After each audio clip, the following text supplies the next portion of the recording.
começar a gravação aqui pra gente mandar bronca. Hoje o assunto não é tão longo, é um assunto mais uma complementação e uma sequência do assunto que foi dado da aula passada, que foi de torção.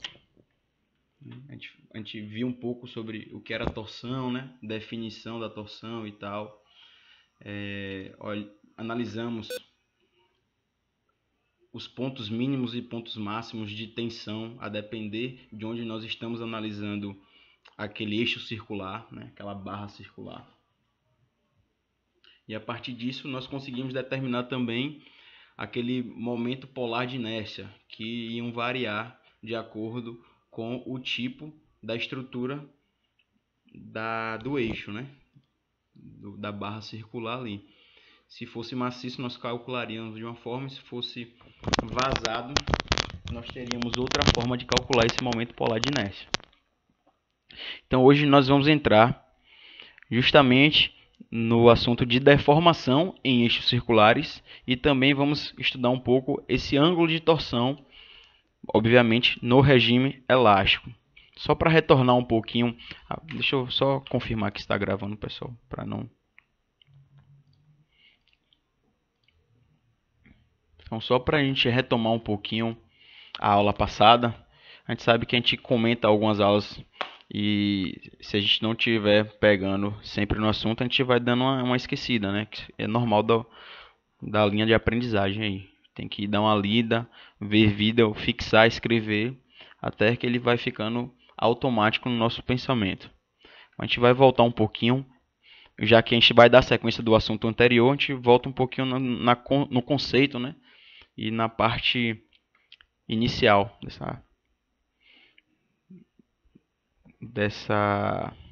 desse esforço de torção. Então, como nós vimos e já falamos várias vezes, infinitas vezes aí, desde o início das nossas aulas, nós temos alguns esforços, né? Nós temos os esforços axiais, nós temos os esforços de torção. Os esforços axiais são aqueles esforços que eles vão incidir de forma perpendicular à superfície, né? Mais uma vez, são aqueles esforços que vão nos promover tensões normais. E essas tensões normais são que são subdivididas em tensões de tração e tensões de compressão, ok? E os esforços de torção vai nos gerar tensões cisalhantes, né? Tensões de cisalhamento. Essas tensões de cisalhamento, elas vão ter mesma intensidade e mesma direção, porém em sentidos contrários, tá ok? E elas vão fazer com que elas vão tentar fazer com que o material ele sofra um cisalhamento, ou seja, ele sofra uma fratura por uma parte desse material está sendo direcionada para um lado e a outra parte do material está sendo direcionada para o outro lado. Tá ok? Então, nesse caso, especificamente de torção, esse esforço de torção que vai ser aplicado, nós conhecemos e é comumente chamado e conhecido como torque, né? Esse torque vai fazer com que o material ele gire em torno do seu próprio eixo, ou seja, em torno do seu eixo longitudinal, em torno do seu comprimento, tá ok? Esse torque, geralmente, ele é denominado e vem descrito como um T em caixa alta, tá ok? E a sua unidade de medida é Newton vezes metro. Perceba que essa unidade de medida já é conhecida pela gente. A gente determina essa unidade de medida aí, uma grandeza, um valor, é justamente o movimento. Lembra lá nas equações de equilíbrio, quando nós fazemos o somatório dos momentos, o resultado final vai dar Newton vezes metro. Então, além de ser chamado como torque, nós também podemos chamar esses esforços de momento, né? Nada mais é do que ele vai conseguir girar, vai conseguir fazer uma rotação desse material em cima de um eixo fixo. O que é que vai acontecer? É a mesma coisa que está acontecendo aqui na figura da direita, desculpa. Na figura da direita, na chave de fenda. Se você está encaixando essa chave na fenda do parafuso e você vai promover um torque nessa chave de fenda e esse torque vai ser transmitido até o parafuso e esse parafuso, obviamente, ele terá uma resistência cisalhante menor do que esse torque, ok? Ele vai ter que ter essa resistência menor que esse torque, porque se ele não tiver resistência menor, ele pode vir a fraturar com o esforço que está sendo aplicado nesse parafuso. Então você vai aplicar esse torque na chave de fenda, como se fosse um vetor aí, e esse parafuso vai adentrar na madeira, na superfície, por meio dessa rotação que ele foi sofrida pelo outro material, por essa ferramenta. E aqui foi o que a gente viu também a aula passada, algumas situações que nós utilizamos a torção, né? Perceba que a torção efetivamente aplicada no material, ela vai causar uma deformação, e essa deformação, obviamente, vai causar também uma angulação, que é justamente o que nós vamos estudar na aula de hoje. Então, como vimos na aula passada, nós utilizamos muito essas forças de cisalhamento de torção em eixos de carro, né? Em hélices de parques que geram energia eólica, cabos de aço, pás de ventilador, exaustores, até em ambientes para causar algum tipo de adorno, né, de acabamento mais, como é que eu posso falar? Para ficar arquitetônico, né, para fazer alguma coisa mais que fique agradável visualmente, o que atinge até a possibilidade e a solicitação de um cliente. Enfim, tive bastante isso nas casas antigas, naquelas casas que tem grades na frente, e as grades eram retorcidas aí para dar vamos falar assim, de forma informal, né? Um tchan aí da sacada não, mas na fachada da casa. Então, também isso já foi falado na aula passada. Como eu falei, esses esforços de torção, eles são chamados de momento de torção, momento torsional ou torque, né? Apresentada pela letra T em caixa alta. E como eu falei, você pode fazer, incidir esse torque, esse movimento, esse momento ali, diretamente no material, no eixo, ou então você pode colocar uma ferramenta, ou como se fosse um vetor ali, para incidir esse torque, né? Para incidir esse momento torsional ao material. Então nós temos essas duas formas para desenvolver e fazer com que o material ele se torça no seu sentido longitudinal, né? Torça no seu comprimento na verdade, ele se torça na sua região que abrange todo o seu comprimento. E, obviamente, essas forças, como eu falei e vou repetir, essas forças ela têm mesma intensidade, porém sentidos contrários. Para que haja tanto cisalhamento, né? No caso de forças paralelas, como torção, se for em questão de momentos ou torque. Nessa figura aqui da esquerda nós temos um material ou um eixo circular que não está sofrendo nenhum tipo de esforço, né, de torção, não está sofrendo nenhum tipo de momento, nem de torque, nem de nada que venha a modificar a sua estrutura. Então aqui nós temos um material que não possui nenhum tipo de sem torque ou esforços de torção.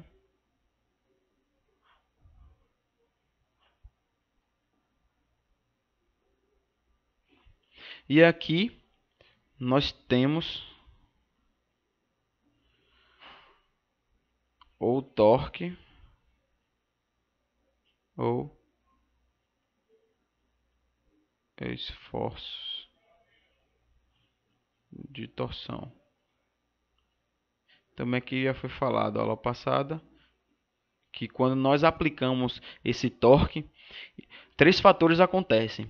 Primeiro, as linhas radiais elas continuam retas. Perceba que essa linha radial, a original, que está contínua, ela está reta. Quando você aplica o torque e existe a movimentação desse material, essa linha ela se desloca, tá ok? Esse deslocamento vamos dizer que essa linha aqui está num ponto X e ela vai vir para um ponto X', né? Um novo ponto.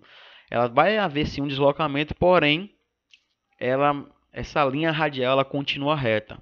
Okay? Segundo fator, esses círculos que eles foram segmentados aí, quadrangulados, esses círculos aqui, esses segmentos, eles continuam circulares. Tá, okay? Então, o que vai acontecer não vai afetar a geometria do material no que diz respeito a esse segmento que foi repartido aí no material. E terceiro, as linhas longitudinais que ficam torcidas. Ou seja, se esse esforço ele está sendo aplicado no sentido longitudinal, ou seja, no sentido de todo, que abrange todo o seu comprimento, justamente essas linhas longitudinais, essas linhas que fazem parte de todo o comprimento do material, são elas que vão ser torcidas, ok? Então, para mostrar justamente como que ocorre essa modificação, essa distorção desse material após ser aplicado um torque, né? Após ser aplicado um esforço de torção. E aqui vamos entrar basicamente o que seria a aula de hoje, que são as deformações em eixos circulares. Tá, ok? Para que a gente possa entender melhor as deformações que ocorrem nesses eixos, né, nesses eixos circulares, essas barras circulares, a gente precisa analisar justamente essas figuras. É basicamente a figura que foi vista no slide passado, agora. Mas perceba que nesse caso a única diferença é que elas estão sendo engastadas, né? Perceba como se fosse ela está fixada aqui, ou parafusada, ou concretada nessa superfície, que pode ser uma parede, qualquer tipo de superfície. Então nós temos apenas uma extremidade fixada e, consequentemente, nós temos a outra extremidade livre. Okay? Então é nessa extremidade livre aqui, que nós vamos aplicar, né, que irá ocorrer os esforços de torção, né, que vamos aplicar o torque, como nós podemos ver aqui na figura da direita, na figura B. Nós aplicamos o torque justamente nessa área livre.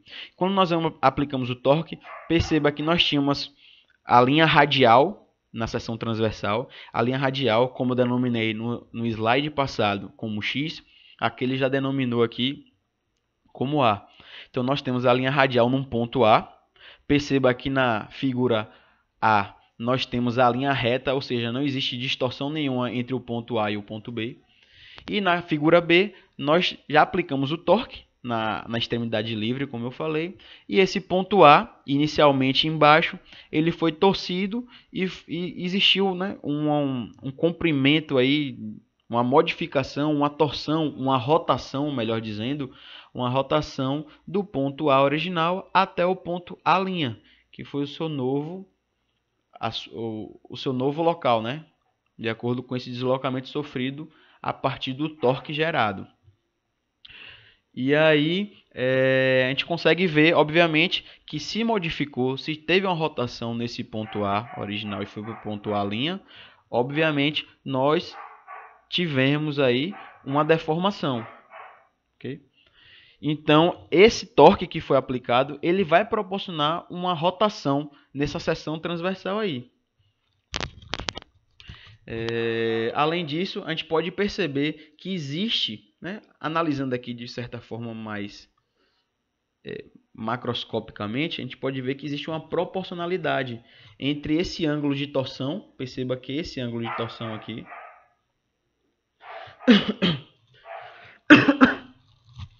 e o comprimento da barra. Okay? Então, vai existir uma relação entre esse ângulo de torção e esse comprimento da barra. A gente vai ver um pouco mais à frente isso. Tá, ok? Então, basicamente o que aconteceu? Aplicamos um torque na extremidade livre. Esse torque vai gerar uma rotação. Essa rotação vai modificar um ponto original, um ponto qualquer, para outro ponto. E esse ponto vai gerar uma angulação, que é uma angulação de torção. Tá, ok? Que nós consideramos aqui, geralmente coloca-se essa letra grega, o φ, para determinar que foi um ângulo de torção gerado. Tá, ok? E esse ângulo de torção ele tem uma certa proporcionalidade, né? Existe uma certa relação com o comprimento da barra que foi torcida. Então, as relações entre o torque, o ângulo de torção e o comprimento da barra, elas vão ser utilizadas para quê? Para fazer uma análise melhor dessa deformação, tá, ok? Deformações em eixos circulares. Para isso, a gente precisa verificar a deformação de cisalhamento para uma barra circular, nesse caso aqui com comprimento L, vai ser a mesma barra circular que nós estávamos vendo anteriormente, tá, ok? E o raio aqui C, perceba que essa letra A, ele tem um raio, um diâmetro maior do que a letra B e C, a gente vai entender um pouco mais à frente, ok? E nós temos, após essa torção que foi aplicada aqui, o torque que foi aplicado aqui, nós temos essa variação, tá ok? De raio, formando novamente aquele ângulo de torção, que é o ângulo φ. Então, para essa análise, a gente precisa verificar melhor essa figura B aí, onde o raio do eixo está denominado de ρ. Perceba que o raio diminuiu, nós estamos trabalhando com um eixo diâmetro menor. Então, nós vamos considerar que esse raio aqui agora é um ρ, né? Um raio que não seria o máximo, tá ok? Apresentado a barra antes do esforço. Vamos dizer que esse ρ aí é a barra antes do esforço. Não está acontecendo nenhum tipo de torção aqui. Okay? E já na letra C, perceba que existe a torção dessa própria barra que foi denominada com raio de ρ. Então perceba que ocorreu novamente um deslocamento do ponto A para o ponto A'. E perceba esse quadrinho aqui negrito. Ele estava aqui numa geometria quadrangular certinha. Então, quando você aplicou o torque, né, o esforço de torção, para quem não lembra o cisalhamento, na estrutura quadrática, você vai fornecer esforços paralelos com sentidos contrários, né? Então ele vai se tornar basicamente um losango. Então perceba que é uma característica da tensão, da deformação de cisalhamento. Então esse quadradinho que está pintado em negrito aqui na figura B, ele passou e se deformou através desse torque, através dessa rotação, e ele tendeu a se deformar no sentido de um losango, que é uma característica de tensão de cisalhamento. Lembra que quando você faz essa tensão de cisalhamento e você deforma o material, dois ângulos eles tendem a se fechar e dois ângulos eles tendem a se abrir, né? Obviamente vai tender a formar uma figura de losango aí. Então, caracterizando, obviamente, que está havendo sim uma tensão de cisalhamento. Tá, okay? E essa angulação e esse deslocamento do ponto A para o ponto A', perceba que gerou o ângulo φ novamente e também gerou uma deformação que nós chamamos de gama. Essa deformação aqui é como se fosse a distorção do material. A distorção do material, tá ok?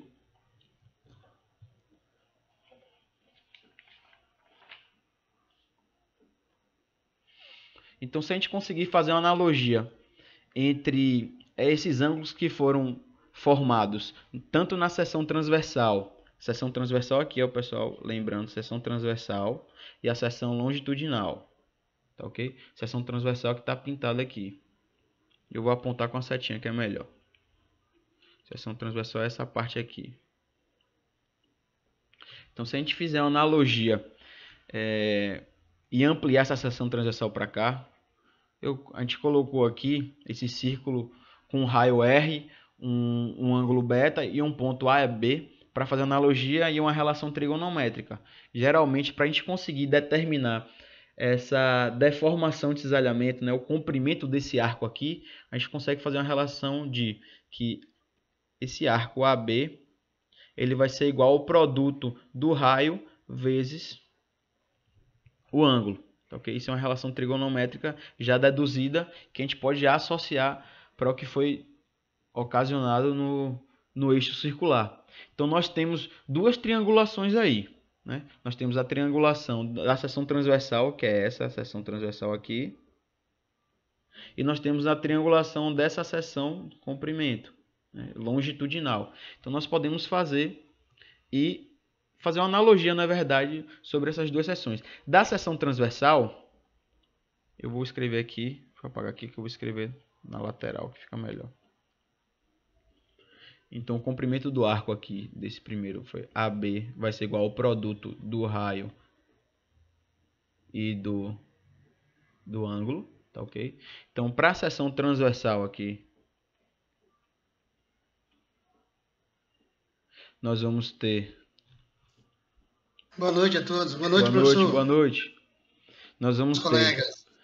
O comprimento do arco vai ser A a linha, ok?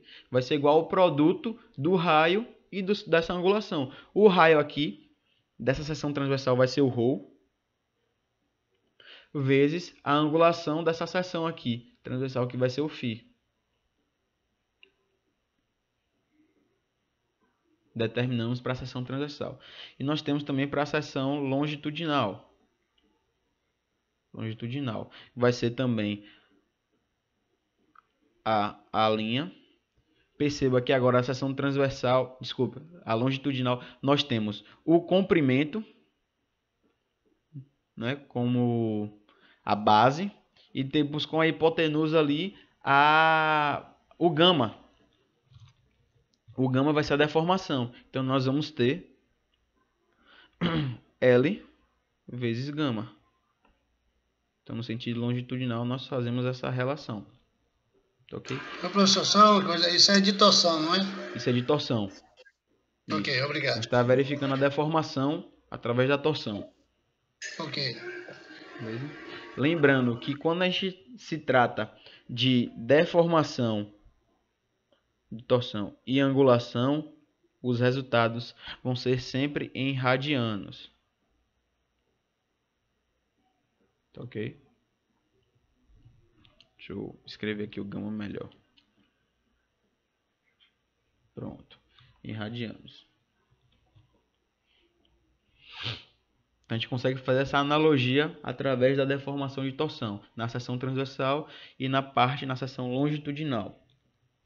Então, para que a gente consiga determinar a deformação, olha o que a gente está tentando ver, consiga determinar a deformação em eixos circulares, o que é que a gente precisa fazer? A gente não fez a analogia? Nós temos o comprimento aqui do arco. Nós temos que o comprimento do arco da seção transversal, ele vai ter que ser igual ao comprimento do arco no seu sentido longitudinal. Tá ok? Então nós vamos igualar. Na seção transversal, nós temos que foi quem? A seção transversal vai ser ρ vezes φ. E na seção longitudinal, nós temos L vezes gama. Como nós queremos a deformação, lembrando que o gama que representa a deformação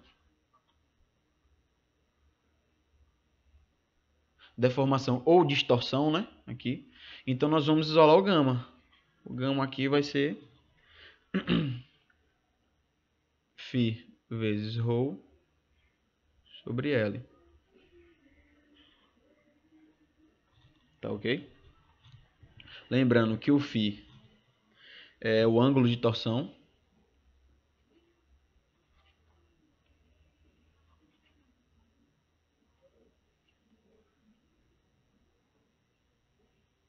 Ângulo de torção. O ρ vai ser o raio. Ok? E o L, o comprimento.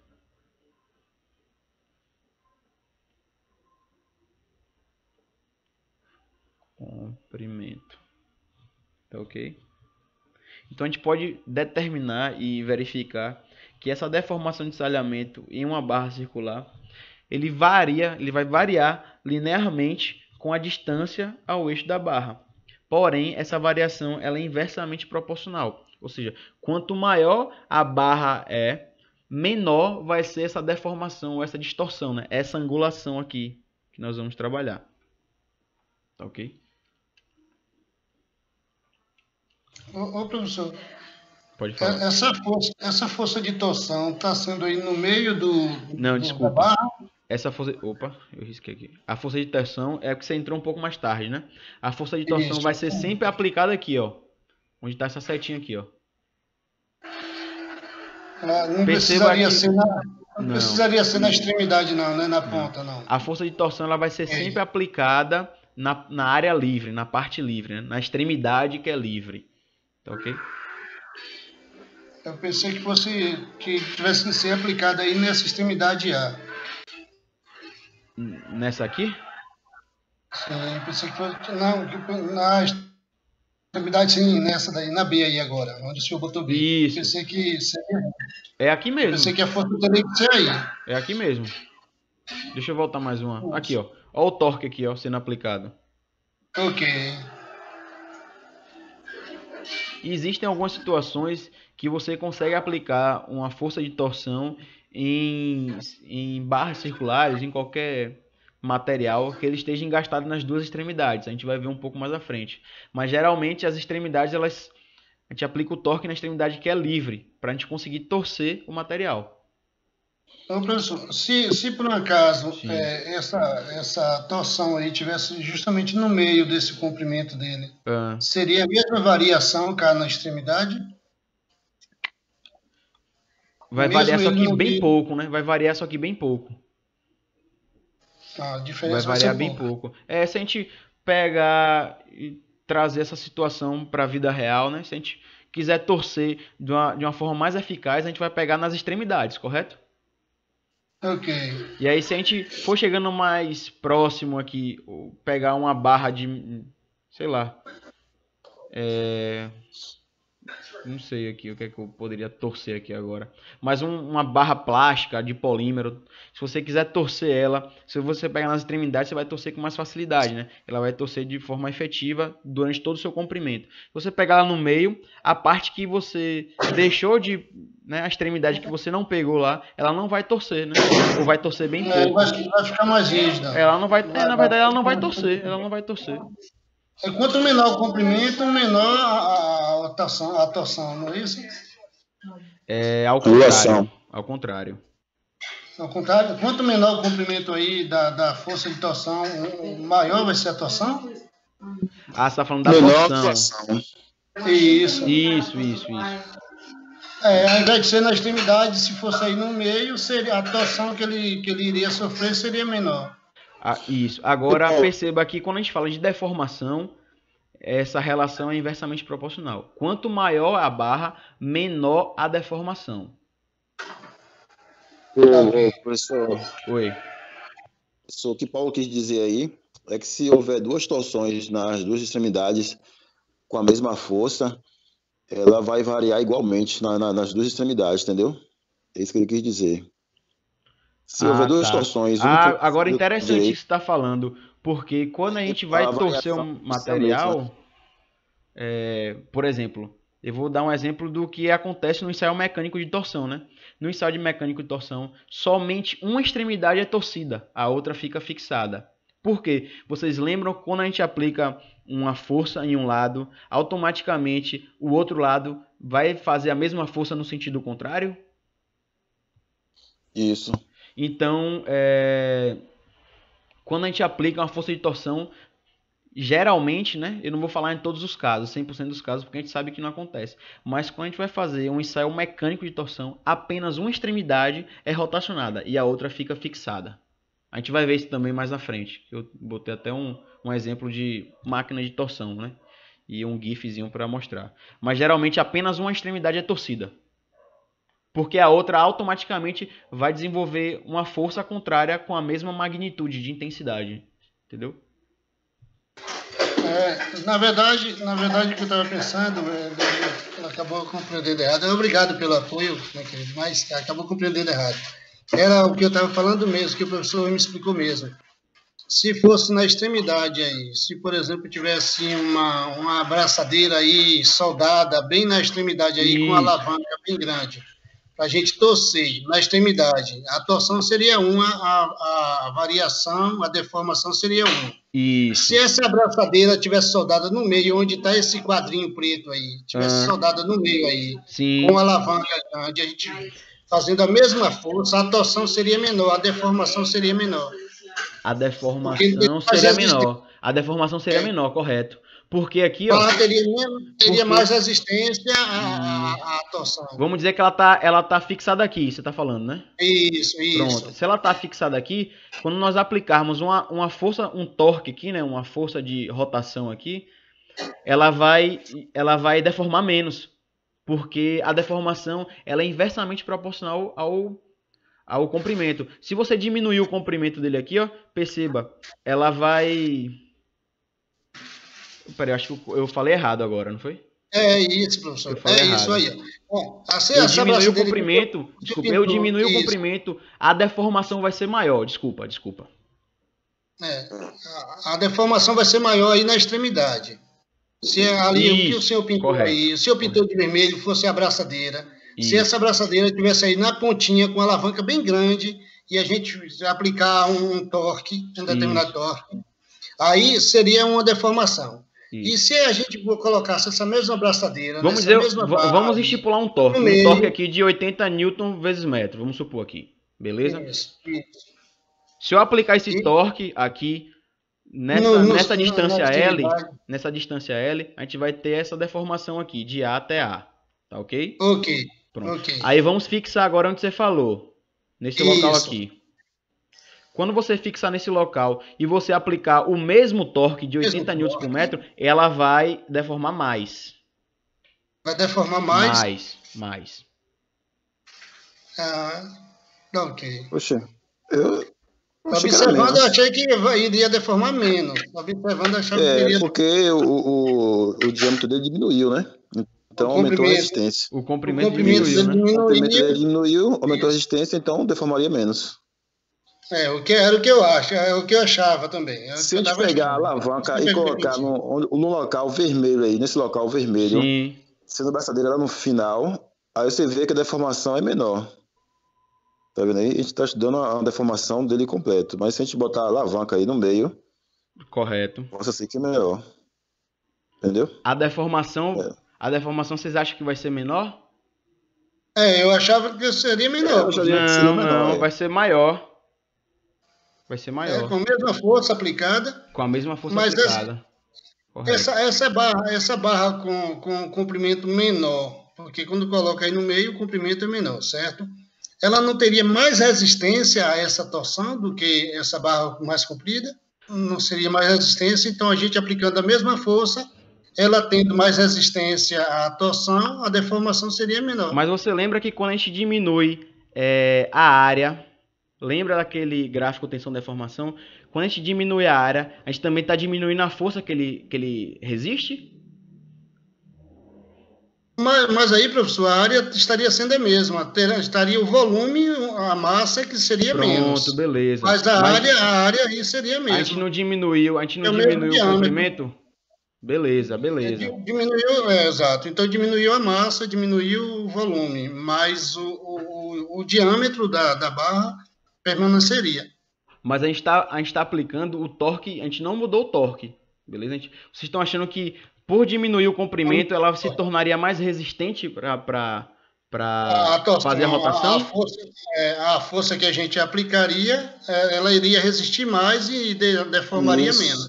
Isso, é resistir mais, é. É porque assim, ó, Pela diferença de quando a gente tamanho. tá falando desse material, vamos dizer que aqui é um aço, sei lá, um aço Bem CA50, parecidinho. vamos dizer. Um, vamos botar um CA50. Beleza. Esse aço CA50 ele vai ter um modo de elasticidade, que é uma rigidez, tá ok?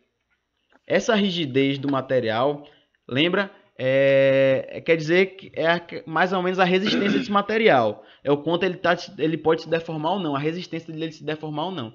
Essa rigidez do material, o modo de elasticidade, é intrínseco do material, independente se ele tem 5 metros ou 1 centímetro. Tá ok? Compreendi. Compreendi. Que é a propriedade do material aí. Isso. O modo de elasticidade, a rigidez do material, é propriedade do próprio material. Se ele tem 50 quilos, 50 metros de material ou 1 metro de material, ele vai ser a mesma rigidez. Ok? O que vai modificar aí são as tensões. Ok. Então a força continua a mesma. A tensão que vai mudar. Então nós estamos aplicando aqui uma força. Ok? Uma força, Entendi. um esforço de torção.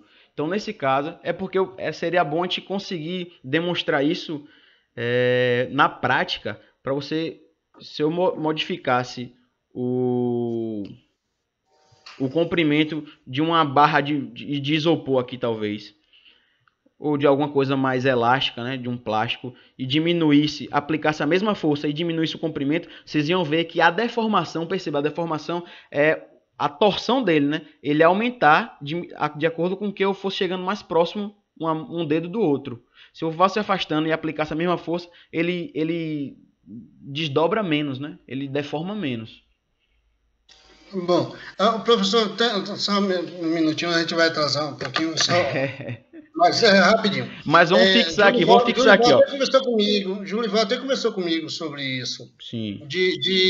Após a unidade agora, após o semestre agora, quando concluir o semestre agora, Sim. de fazermos as aulas práticas lá no laboratório, mantendo a distância, ou seja, fazer grupos pequenos de pessoas, de alunos, levar 10 alunos, ou 5 alunos, a depender do tamanho do laboratório. Em um dia, e o outro fazer com outro grupo, e outro fazer com outro grupo, para nós termos essas aulas de laboratório, essas experiências de laboratório. Uhum. Aí, de conversarmos com os senhores, né, os senhores professores, para verem isso com a coordenação lá, com o PC, para ver essa possibilidade. Por mim não tem problema nenhum. Tá bom? Aí a gente pode dar e até melhor porque assim... Cobrar isso deles, né? Cobrar isso deles e ver se organiza aí com os senhores. Tem problema não. Para mim, fica à disposição para a gente fazer essas aulas práticas, que eu acho interessantíssimo. Para a gente desenvolver esse tipo de... até de entendimento, né? Dos assuntos. Positivo. Desculpe. Beleza. Eu não sei se vocês, não sei, todo mundo pega matéria de construção civil, mas eu falei até da questão daquele arame recozido, que hoje em dia a gente já compra ele dobrado, né? Ele vem já trançadozinho, vem 2 arames. E antigamente o pessoal fazia com que tinha que pegar esses arames simples, né? Cada um, amarrar num prego e girar, ok? Então perceba que à medida que você fosse girando esse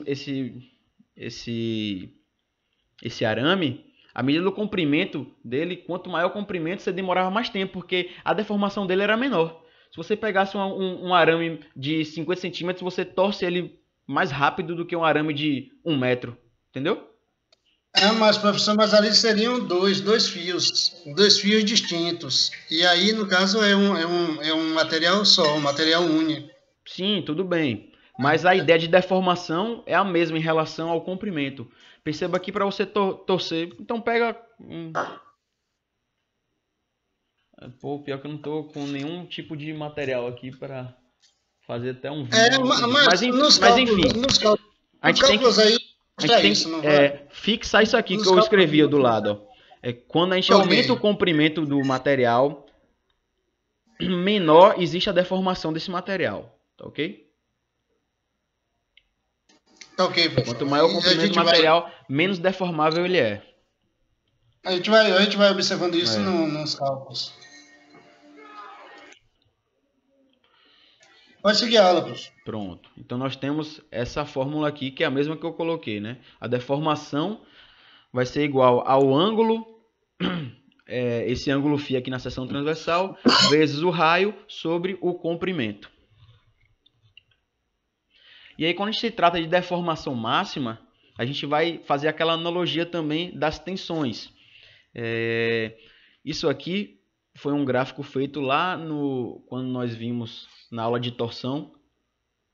Então, a gente percebeu que a tensão máxima seria justamente na extremidade do círculo, né? E a tensão mínima seria justamente no centro, que seria 0. À medida que você vai se aproximando, aumentando o raio até o seu máximo de raio, o máximo de raio vai incidir na tensão máxima. Então a gente pode também fazer uma relação aqui com a deformação. Perceba que nessa figurazinha A aqui, nós temos um diâmetro maior do que na figura B.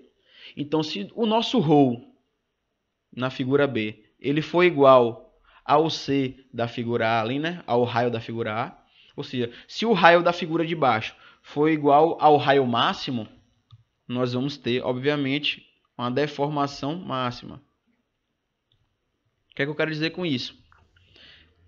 A fórmula que nós deduzimos logo atrás foi ρ vezes φ sobre L, né? Então, quando a gente quer determinar uma deformação máxima, nós temos que deformação máxima vai ser igual a C vezes φ sobre L. A gente pode também fazer uma correlação entre o gráfico tensão-deformação, né? Tensão-deformação aqui de esforços cisalhantes para a tensão. Professor, Oi, pode falar. uma pergunta. Essa tensão máxima aí em relação ao eixo com a aplicação de um torque, ele é a tensão máxima o quê? Até ele romper ou a tensão máxima, não entendi direito. É até ele romper ou não? A deformação plástica, naquela tabela lá, deformação plástica, até ele romper é a máxima? É isso aí? Ó, você está perguntando da tensão ou da deformação? Da tensão máxima aí, nessa fórmula. Pronto. Aqui da fórmula que eu estou colocando é deformação, é um gama, beleza? Deformação. Isso. Pronto. Quando a gente fala de deformação máxima, geralmente é a deformação máxima que ele resiste, tá ok? A resistência dele. Após essa deformação máxima, ele vai tender a sofrer um processo de fratura, né? Ou de rompimento. Então, quando a gente fala tensão ou deformação máxima, tensão máxima é a resistência, né? É a tensão mesmo que ele resiste, máxima é aquela, e a deformação máxima é a deformação máxima que ele resiste. Após aquele número, ele já vai tender a se romper. Já vai começar aquele processo de estricção, de diminuição de carga, que já é o processo de rompimento, de fratura.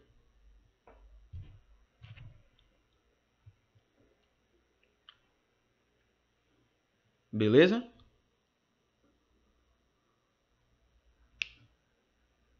Eu não sei se você lembra, naquele gráfico, naquele gráfico tensão-deformação, vou fazer esse gráfico tensão-deformação aqui embaixo. Esse gráfico tensão-deformação, ele tem uma curva mais ou menos desse sentido aqui, ó. Correto? Essa aqui, ó, é aquela tensão máxima, ou limite de resistência máxima. Esse é o ponto que você está perguntando. E esse é o ponto também onde ele vai começar a sofrer o processo de fratura. Esse é o ponto máximo. Então, depois desse ponto, depois que você aplicar a tensão aqui, máxima, ele vai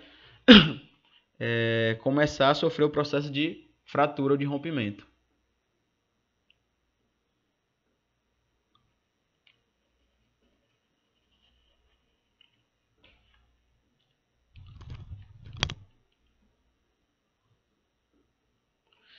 Então, nós conseguimos verificar que se o nosso raio, né, nesse raio na seção transversal, ele coincidir, se for o raio máximo, né, então se o ρ for igual a C ali, o raio máximo, nós podemos calcular, então, através da mesma fórmula, só substituindo o ρ pelo C, nós conseguimos determinar a deformação de cisalhamento máxima para esse material. E fazendo analogia, como eu estava falando, quando nós fizemos aquele cálculo de tensão, nós fizemos tensão de cisalhamento está para a tensão máxima de cisalhamento, assim como o ρ está para C. A gente pode fazer a mesma analogia para a deformação. Deformação está para a deformação máxima, assim como ρ está para C.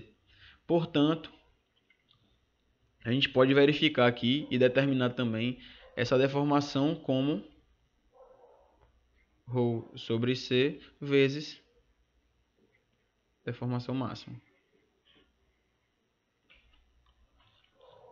Professor, graficamente observando aí, notei que quanto maior o raio, menor o ângulo, né, de deformação. Quanto maior o raio, menor vai ser o ângulo da deformação. O ângulo vai fechando, a deformação vai ficando como se fosse na tangente. Na tangente não, no diâmetro mesmo. Sim. Nessa seção aqui, né? Essa seção aqui, seção, né? Isso, aí tá vendo? Na seção transversal, então, você está falando, né? O ângulo dele diminuiu, ficou mais fechado do que no de cá de baixo. No de Agora, baixo, que a seção é mais fina. Ou seja, quanto maior o diâmetro, o ângulo vai diminuindo o ângulo da deformação. ó, eu acho que vou voltar aqui. O ângulo ele vai estar diretamente ligado ao comprimento do material. Mas observe aí na seção transversal, nessa seção transversal, Ah, os ângulos aí não são ângulos diferentes? Observando graficamente aí. mas é porque assim, quando eu coloquei essas figuras aqui, eu modifico a estrutura dela, né? Então, no livro elas estão iguais, no tamanho igual. Ah, são iguais? Deixa eu voltar Ok. aqui para ver se tá igual. Não precisa Aqui, botar ó. não. Faz ilusão de Assim, ótica, então. basicamente é isso. Então a gente não pode determinar só olhando a imagem não, porque quando eu vou ajustar no slide, eu vou ajustando as imagens, né? Mas elas todas são iguais aqui, ó. A, B e C são todos o comprimento igual, comprimento L. Não, mas eu estou falando no diâmetro.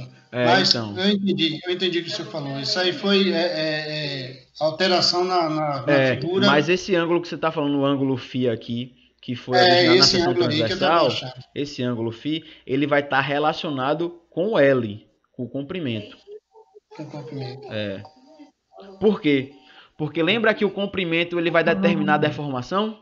Lembra aqui ó, que eu falei, ó, quanto maior o comprimento, menor a deformação? Entendi. E essa deformação vai ser essa deformação aqui, ó. Essa abertura aqui vai ser o gama. E esse gama que vai determinar essa angulação aqui, o φ também. Eles são... existe uma correlação, né? Existe uma relação análoga aí entre o gama e o φ. Ok, eu entendi. Eu estava observando na gravura. Mas o senhor já explicou que foi ilusão de ótica. Então nós Ok. temos aqui a deformação máxima, como eu falei, ela vai ser a mesma fórmula da passada, porém o que a gente vai trocar aqui é o ρ pelo C. Porque nesse caso, para a gente ter a deformação máxima, o raio vai ser o máximo, né? O raio vai ser o maior. E como eu fiz aquela relação também, nós podemos determinar que a deformação ela vai ser igual a o ρ, né? o raio menor sobre o raio maior vezes a deformação máxima. Professor, Oi. essa deformação máxima aí até o rompimento do material, Sim. isso não varia de acordo ao material, não? Ao Com tipo de toda aço? certeza. Com toda certeza. Onde é que entra aí vamos supor, um aço 1020, um 1040? Onde é que entra a fórmula para a gente poder calcular a diferença de tensão máxima desse material? Ó, em relação à tensão máxima, geralmente, eu vou falar uma coisa assim, mas geralmente já vai vir tabelado, tá ok? Mas se a gente quiser calcular, a gente vai aplicar.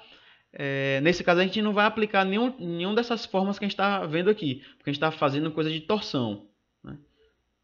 A não ser que você está falando em relação à torção mesmo. Está falando em relação à torção? Torcer o aço? Isso, então a gente está falando de relação à torção, isso. Pronto, beleza. Que é a mesma coisa de tensão máxima, né? A gente está falando de rotação, não é Isso, isso? correto. Para a gente achar a tensão, né, a rotação, a torção desse material, a torção máxima, a gente vai voltar àquela aula da aula passada. T vezes C sobre J. Né? Vai ser o torque vezes o raio sobre aquele momento de inércia. Lembra? E a gente consegue achar. Porque no maquinário que a gente vai aplicar, né? No maquinário que a gente vai aplicar esse aço 1020 ou 1040, a gente vai ter um torque, tá ok? É isso que é complicado, Isso. porque a norma já vai falar assim, ó, se você for fazer um ensaio de torção para um aço 1020, você tem que botar um torque tal. Ele já vai determinar o torque e o comprimento daquele aço. Ah, sei. Aí o que é que vai modificar? O diâmetro. O diâmetro você vai jogar justamente no C, e esse C também vai ser utilizado para determinar o momento polar de inércia. Aí você tendo essas grandezas, a gente acha a tensão máxima. Mas geralmente, todos os ensaios mecânicos, quando você já faz, ele já vai te dar já esse resultado aqui, ó. Graças a Deus. Ótimo. Mas a gente calcula a partir dessa fórmula aí mesmo. E a deformação máxima a gente calcula a partir dessa fórmula que a gente deduziu aqui embaixo.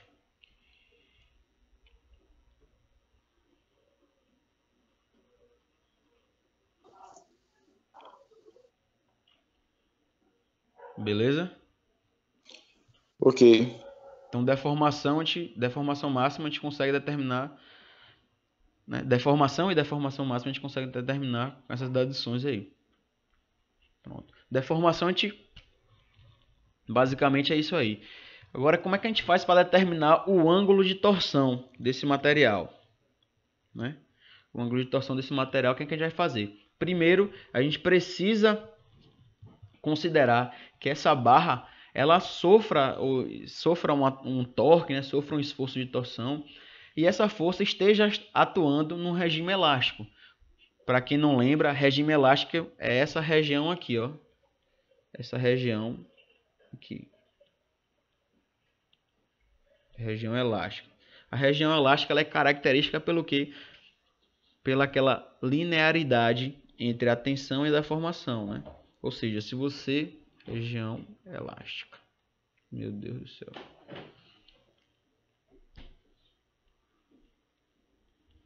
Elástica.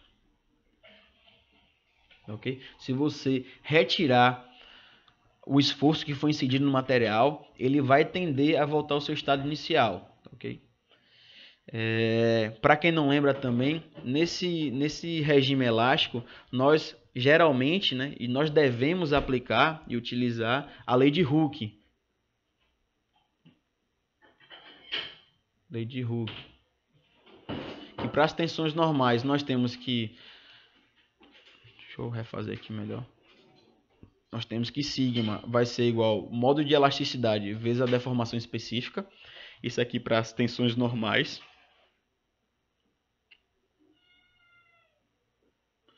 Para a tensão normal. E para a tensão de cisalhamento,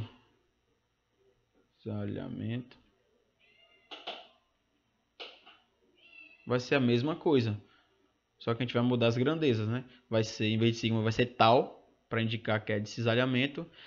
Vai ser igual ao G, que vai ser o modo de elasticidade ao cisalhamento, né? Vezes o gama. O gama, como eu falei, é a deformação de cisalhamento em eixos circulares. Tá, ok? Então a gente precisa considerar que esse material ele esteja nessa região elástica, porque obviamente todo material que quando a gente trabalha, a gente quer que ele esteja nessa região elástica. A gente não quer que nenhum material sofra nenhum tipo de dano permanente, não sofra nenhum tipo de deformação permanente, porque isso vai interferir, ou pode se interferir de forma positiva, mas geralmente interfere-se de forma negativa, né? Para a questão de resistência às cargas que serão colocadas nele ou incididas nele. Então o que é que a gente vai fazer aqui? Nós temos a lei de Hooke para a tensão de cisalhamento, para a torção será essa, né? Então nós temos a lei de Hooke que vai ser tal, vai ser igual a G vezes gama. E se a gente quiser determinar a tensão máxima através dessa fórmula aqui, fácil também, a gente vai fazer uma analogia. Tensão vai ser a tensão máxima, a gente vai fazer, o modo de elasticidade vai ser o mesmo para o material, lembra? Para a gente conseguir determinar a tensão máxima, nós temos que determinar a deformação máxima. Então nós temos, de acordo com a lei de Hooke, essa fórmula aqui.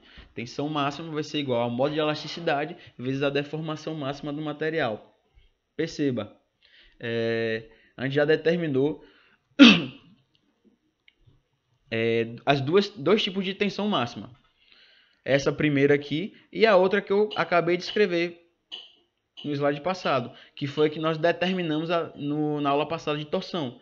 Vai ser T vezes, né, o torque vezes o raio sobre o momento polar de inércia.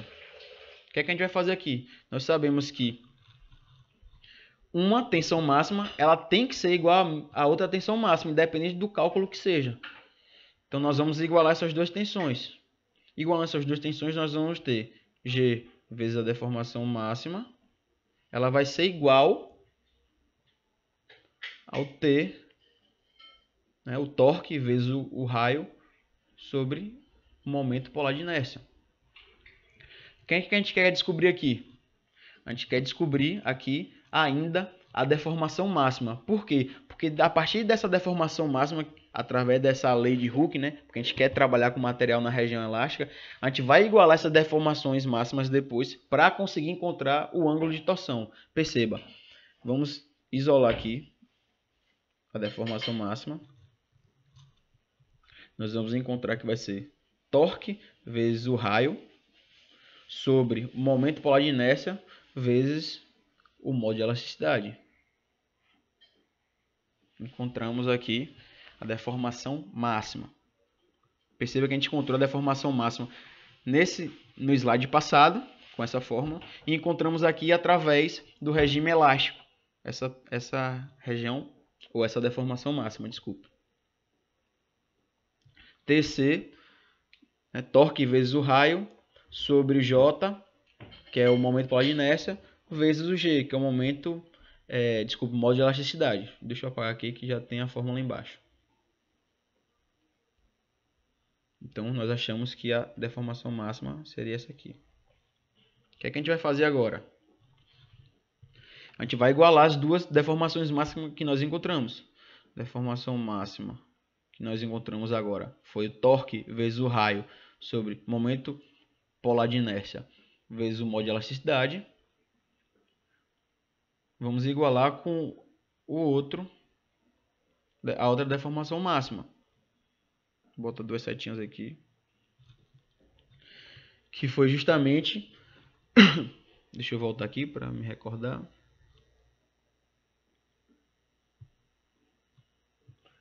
C, né, também o raio, vezes o φ sobre L.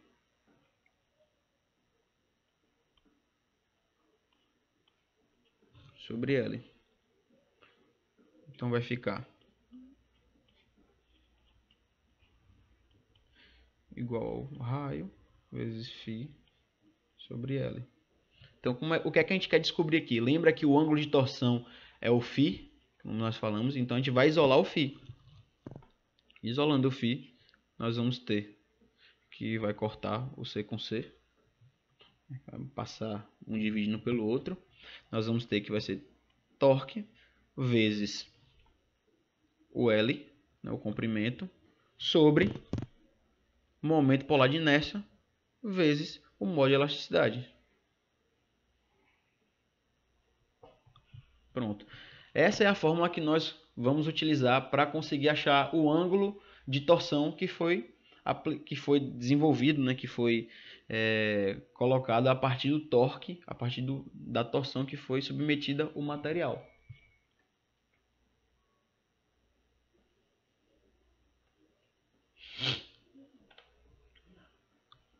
Aqui são as fórmulas, né, atrás, são as fórmulas que eu tinha colocado antes, mas eu desenvolvi já escrevendo. Então, deixa assim. O que eu tinha acabado de falar aqui com vocês. Aqui está um equipamento para fazer ensaio mecânico de torção.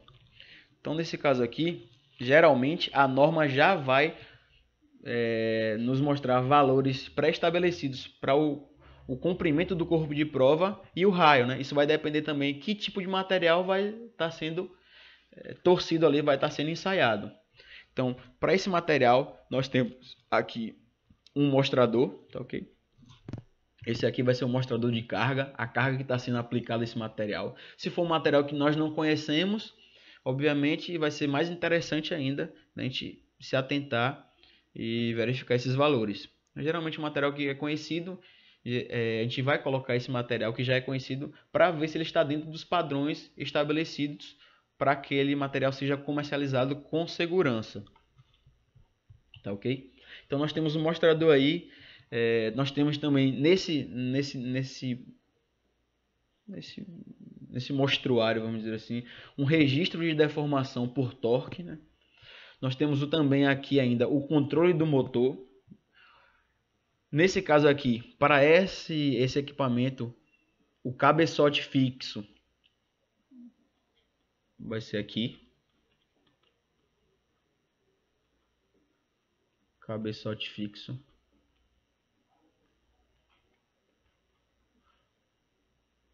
Quando eu falo cabeçote fixo, é o cabeçote que não tem rotação. Por quê? Pela essa caixa que está mostrando aqui, provavelmente aqui vai ser o motor. Nem todos os equipamentos eles permanecem com as mesmas características. Tem equipamentos que o motor vem do lado esquerdo, do lado direito, enfim.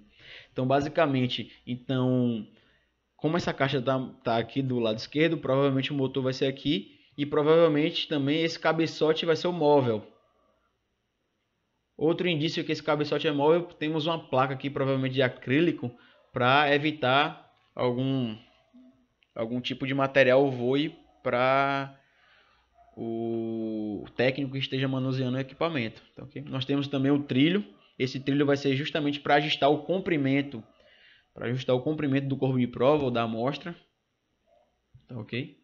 E basicamente é isso que acontece. Você fixa essas amostras nesses cabeçotes.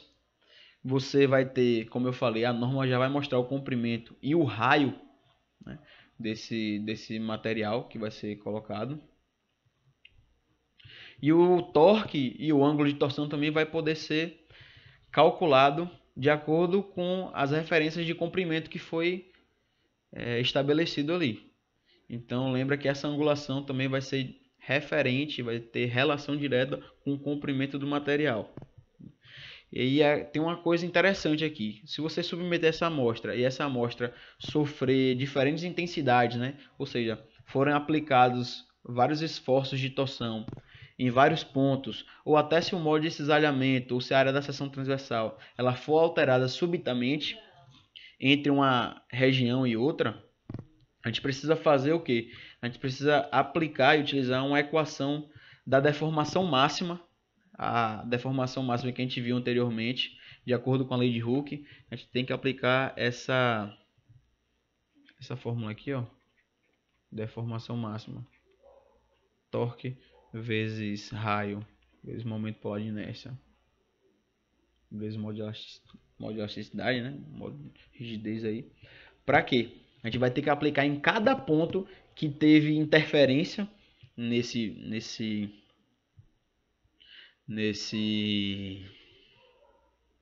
ensaio, né? Deixa eu escrever aqui novamente, fica melhor.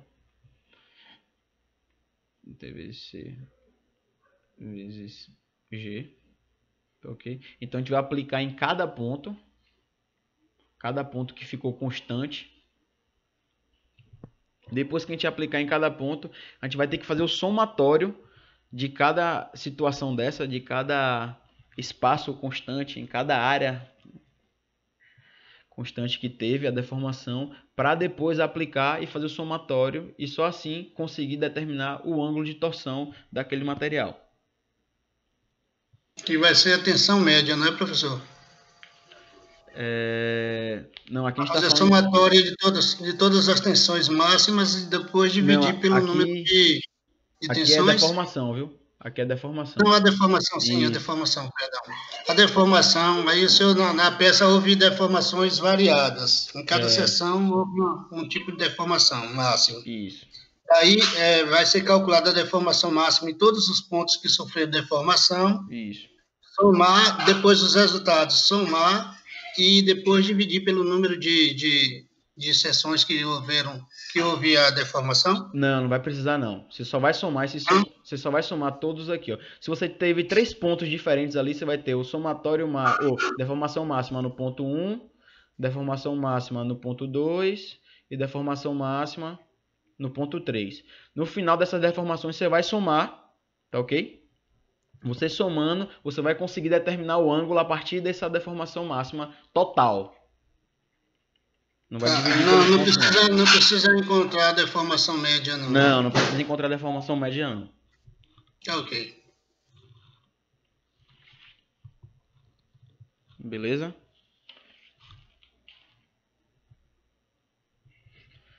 Pronto. E aí vamos entrar na parte de eixos estaticamente indeterminados, né? Existem casos que não é possível determinar o torque em um eixo apenas com as equações de condições de equilíbrio estático. Esses casos são conhecidos por eixos estaticamente indeterminados. São casos como quais aí? São casos quando você utiliza um eixo circular e esse eixo está fixado ou por parafusos ou por solda, e você não consegue fazer a rotação efetivamente eficaz dessa tubulação. Eu coloquei aqui até um mostruário aqui. Geralmente existem tubulações ou eixos circulares em estruturas metálicas, né?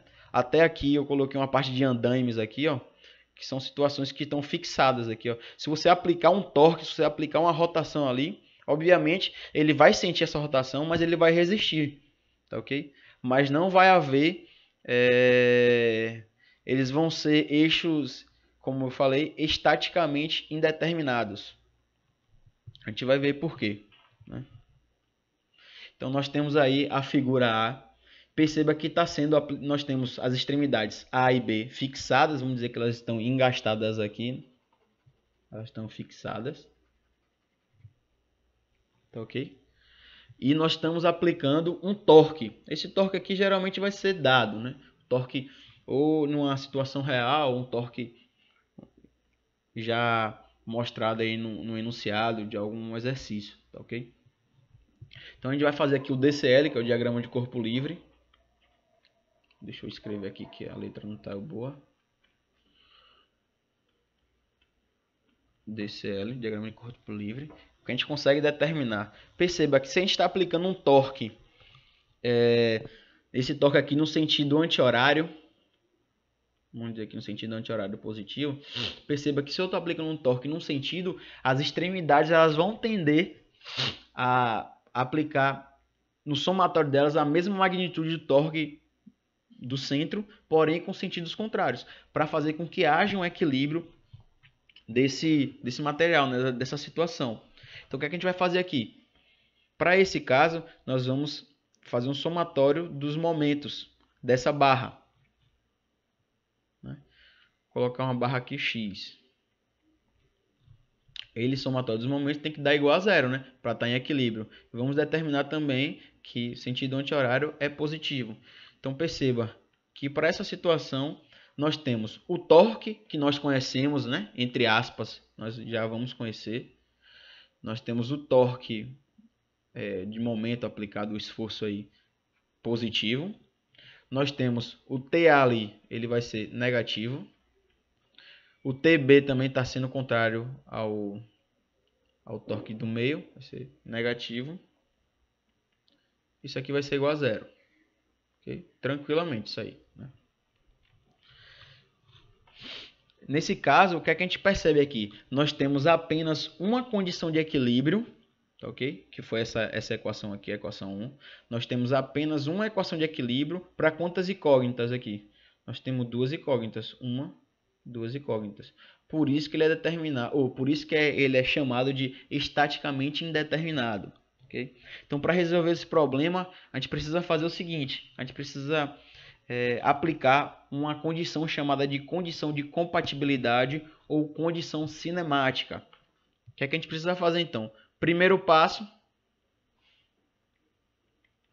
a gente precisa determinar que o ângulo de torção de uma das extremidades da barra ela seja igual a zero, né? Esse ângulo de torção ela tem que ser igual a zero, obviamente, de uma extremidade para outra, já que os apoios são fixos. Ou seja, se esses apoios estão fixados, engastados ou fixados mesmo, né? Não vai haver nenhum tipo de movimento, a gente já pode determinar que a angulação de torção desse material, né, tanto da extremidade A como da extremidade B, não vai haver. Então ele vai ser zero. Ok? Segundo passo que a gente precisa ver aqui e verificar. A gente deve considerar que essa barra ela se comporta de forma elástica linear, né? Comportamento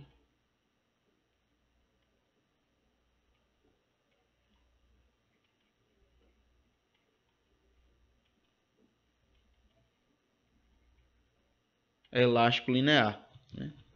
Por que a gente vai considerar que ela possui um comportamento elástico linear? Para que a gente consiga utilizar essa equação que nós conseguimos deduzir lá atrás.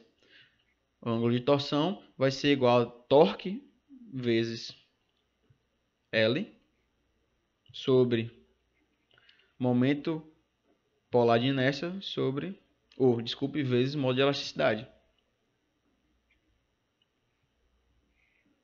Então, dois passos que temos que considerar. Primeiro passo é que o ângulo de torção não vai basicamente existir esse ângulo de torção, porque esses materiais, essas extremidades estão fixas, ou seja, não vai haver rotação. E devemos considerar que essa barra se comporta de forma elástica linear, para que a gente possa utilizar a equação de angulação de torção, ok? Que a gente conseguiu determinar. Então, para isso, o que é que a gente faz? Deixa eu ver se tem alguma coisa aqui. Pronto. O que é que a gente vai fazer aqui? Nós sabemos se o φ, né, o ângulo de torção A é zero e o de B também é zero, então os ângulos eles são iguais, né? Ângulo de A e B vão ser iguais. Portanto, ângulo de A menos de B vai ter que ser igual a zero.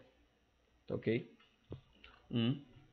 Só passei para a igualdade do lado da igualdade. Nesse caso aqui, nós sabemos que quem é φ de A? Torque vezes o comprimento sobre momento de polar de inércia vezes o modo de elasticidade. Quem é o φ de B?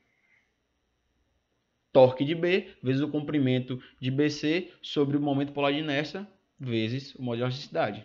Então, nós já chegamos nessa equação. Então, para essa situação, geralmente, a gente considera que o momento polar de inércia, né, o J, e o modo de elasticidade, eles sejam constantes, já que a barra ela vai ser a mesma. Então, se a barra é a mesma, esse J aqui que a gente vai calcular, ele vai ser o mesmo que esse. E o modo de elasticidade também, como eu falei, vai ser de acordo com o material. Então, já que é a mesma barra, nós vamos considerar que eles sejam constantes. Então, aqui foi a primeira equação de equilíbrio que nós vimos. Depois nós temos essa segunda equação de equilíbrio que nós temos. E existe uma correlação também entre essas duas equações. Nós conseguimos determinar que o torque em A vai ser igual ao torque que foi gerado, né, do meio aqui, vezes o comprimento de BC sobre o comprimento total. E o mesmo acontece no torque de B. Vai ser igual ao torque total vezes o comprimento do segmento AC sobre o comprimento total. A gente consegue determinar esses torques tanto A como em B.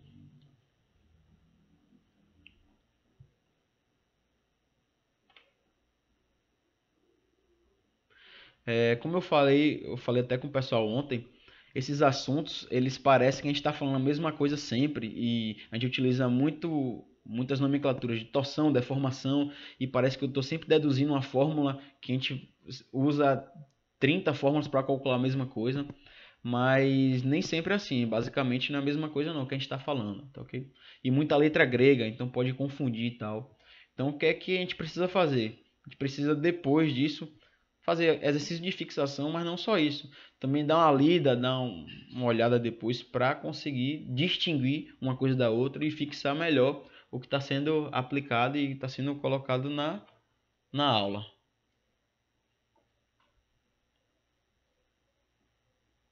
Beleza?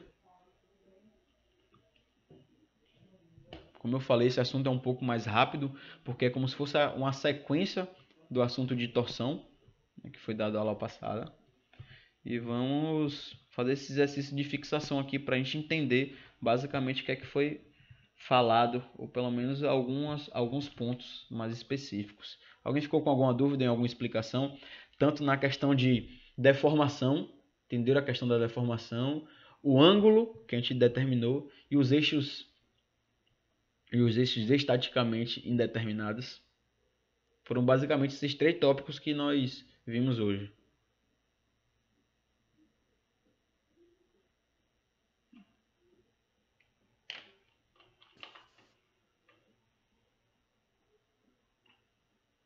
Professor, Oi. aquela deformação lá da hélice da torre eólica, Sim. ela já vem naquele desenho justamente para ajudar na movimentação dela, não é isso? Com certeza, com certeza. Não sei se você lembra da aula de superfícies oblíquas. Hum, A superfície oblíqua é uma superfície que ela é cortada assim, né? Quando ela é cortada, hum. nós temos uma força sendo aplicada aqui de tração, vamos supor, e uma força aqui, ó. Só que essa força de tração da direita, ela subdivide-se em, deixa eu, uma força assim e outra força assim. Então perceba, se um vento estiver batendo aqui, ó, ela vai gerar componentes da força. E essas componentes das forças vão gerar esforços de movimento. E é o que vai gerar essa movimentação da pá eólica aí. Se ela fosse uma superfície reta, obviamente, ela ia bater de forma perpendicular, né? Se ela fosse reta assim, o vento ia bater aqui e não ia gerar nenhum tipo de momento. Isso ia ficar muito mais pesada, no caso, se ela movimentar. É, na Ia ter um verdade, impacto maior. na verdade, eu arriscaria dizer até que ela não iria movimentar. Eu passei perto de algumas torres dessas lá, que eu trabalhei em subestação para isso aí. Mas é uma velocidade, como quando você está perto de uma torre dessa, é Ah, como se você estivesse vendo um Airbus taxiando para voar, entendeu? sim. É nesse sentido, mais ou menos. Eu Não ele, achava, não eu ele. achava que obviamente que isso vai depender da velocidade do vento, né? Mas eu achava que essas pás eólicas elas giravam de uma forma mais lenta, ou é impressão minha? Não, ela gira lenta mesmo. Ela Gira não gira lenta, em né? alta velocidade, é Isso, lenta. isso. Só que ela é o seguinte, o que eu estava observando, na hora que o senhor passou aí, eu estava olhando aqui em outra reportagem, que ela demora 15 anos para ter manutenção. Quer dizer, depois que você fixa ela na torre, Sim. no caso, como ela é fixada no micro-ônibus Ah, ali em cima, quando eu estava lá, eu observei, pega 15 pessoas ali em cima. E para dar manutenção. E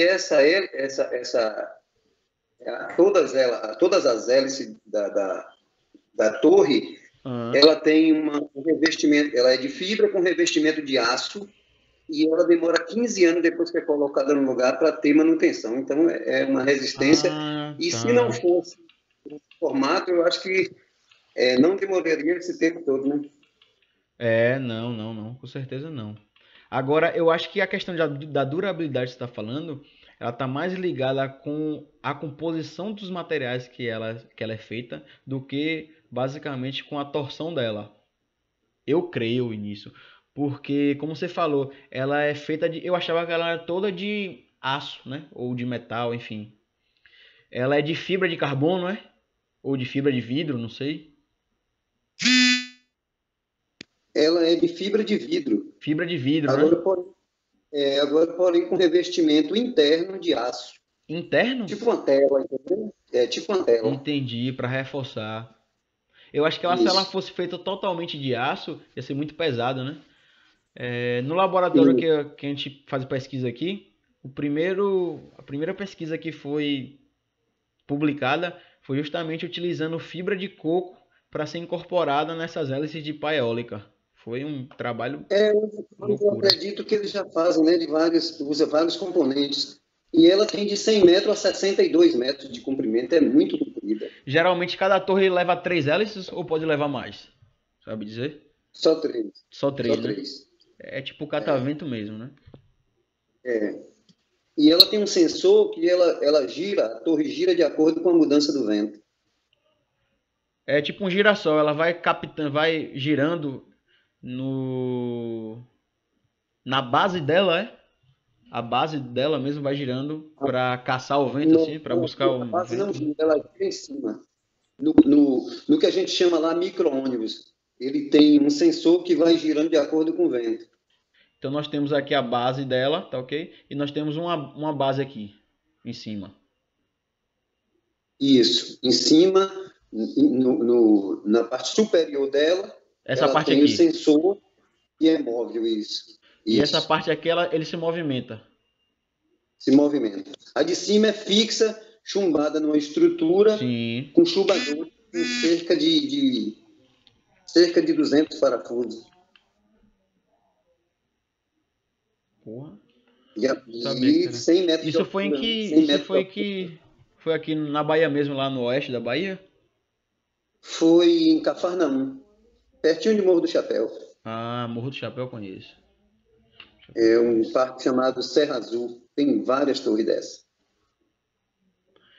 E aí, pô, com certeza, todo material que é desenvolvido para ser utilizado em qualquer ambiente, né? Não vou falar 100% dos ambientes, mas na maioria dos ambientes, eles já são feitos e confeccionados para já ter uma deformação que ele resista. Obviamente essas pás eólicas aqui, qualquer tipo de material, pá aqui no exaustor, os cabos de aço, eles sofrem uma deformação e essa deformação já é prevista, já é calculada.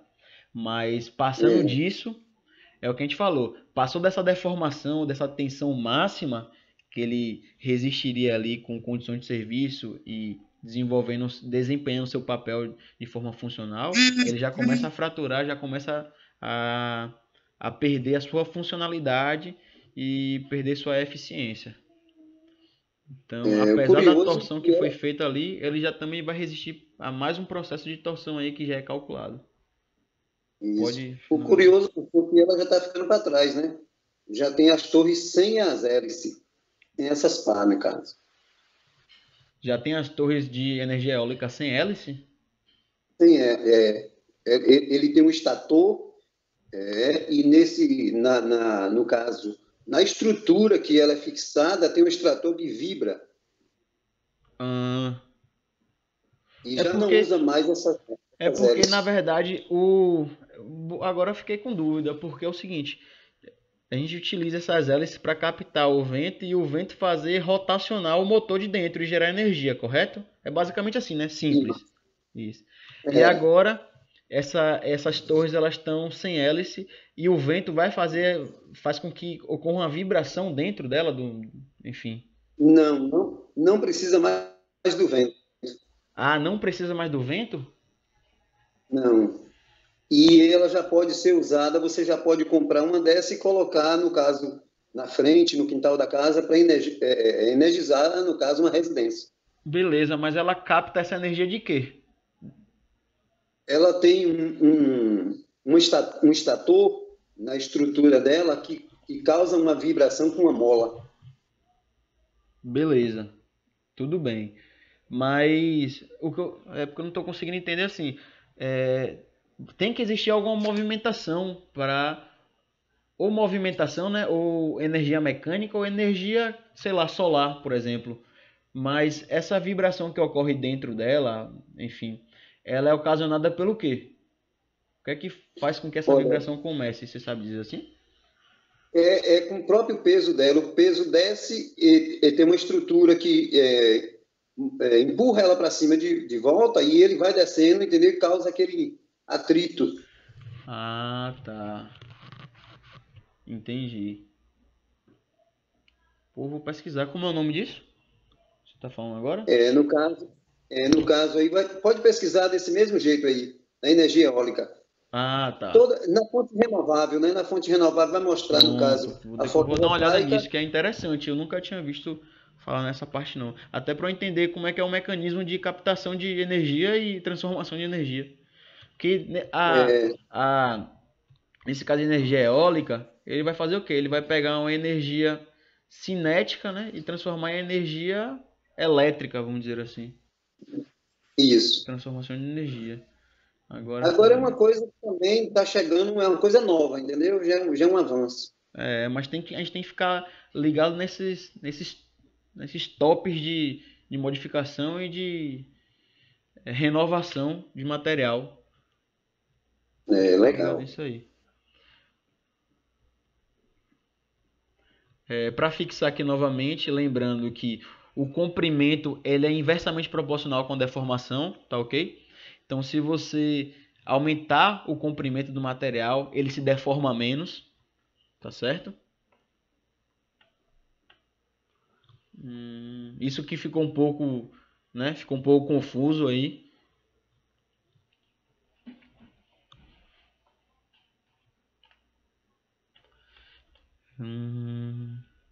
Vimos a deformação máxima, ângulo de torção, como é que acontece o ensaio de torção do material, né? Ângulo de torção também, o eixo estaticamente indeterminado e fazer esses exercícios aqui rapidinho. Ontem a gente também terminou a aula um pouco mais cedo, né? Então, creio que também hoje vai ser um pouquinho antes aí. É bom que eu já vejo se eu consigo já mandar a atividade de sala para vocês, né? De resistência. Eu falei com o pessoal ontem, como a atividade de resistência do bimestre passado foi muito longa, que eu achei que ia ser mais tranquila, a gente ia ter mais aulas presenciais e tal. Então, vou compensar essa atividade avaliativa agora, fazer menor, né? Eu estou pensando em colocar 2 questões apenas e fazer em dupla, ou seja, se cada um fizer uma questão aí, tá ótimo, já livra vocês aí de um desgaste mental, que eu sei que os professores estão colocando PDF atrás de PDF aí para vocês. E a ideia não é essa não. Eu mesmo, professor, estou com a cabeça saindo fumaça aqui de topografia. Rapaz, então, a topografia tá pegando, né? O bicho tá pegando.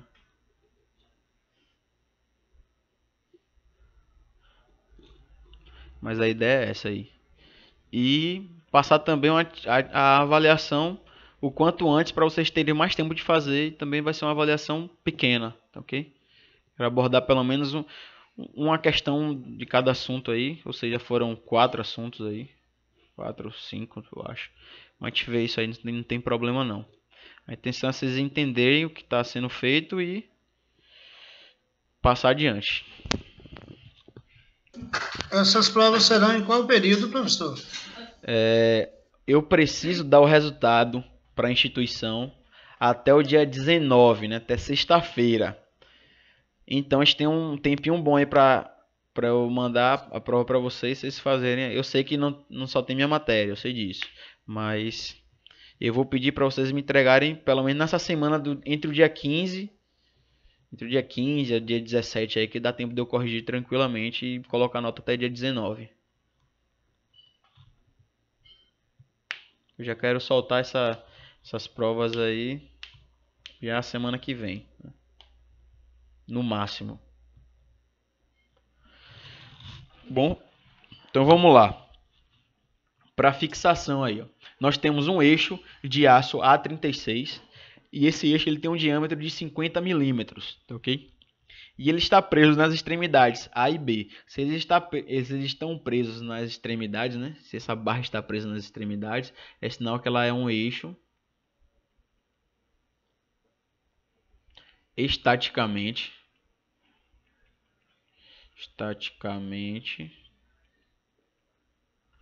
indeterminado.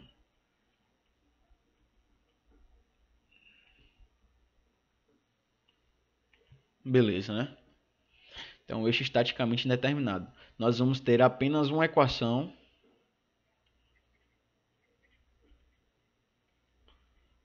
para 2 incógnitas.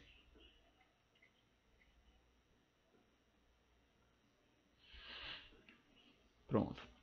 Então, ele mostra que se essa barra for submetida ao momento informado na figura, tá pedindo para a gente determinar a tensão de cisalhamento máxima nas regiões AC e BC, né? Nos segmentos AC e BC ou CB, enfim. Então, o que é que a gente vai fazer aqui? Primeiro, a gente vai colocar os dados que foi nos mostrado aqui. Nós temos o diâmetro dessa barra. Nós temos o diâmetro. Ele vai ser de 50 milímetros. Ok? O que foi falado aí? 50 milímetros. E deu o torque aí, né? De 300 Newton vezes metro. Então, tesão de 300 newtons vezes metro. Nós temos também aí as distâncias. Então nós temos a distância do segmento aí AC de 0,4 metros. Nós temos a distância BC ou CB, né, de 0,8 metros. Deixa eu colocar um L aqui mais.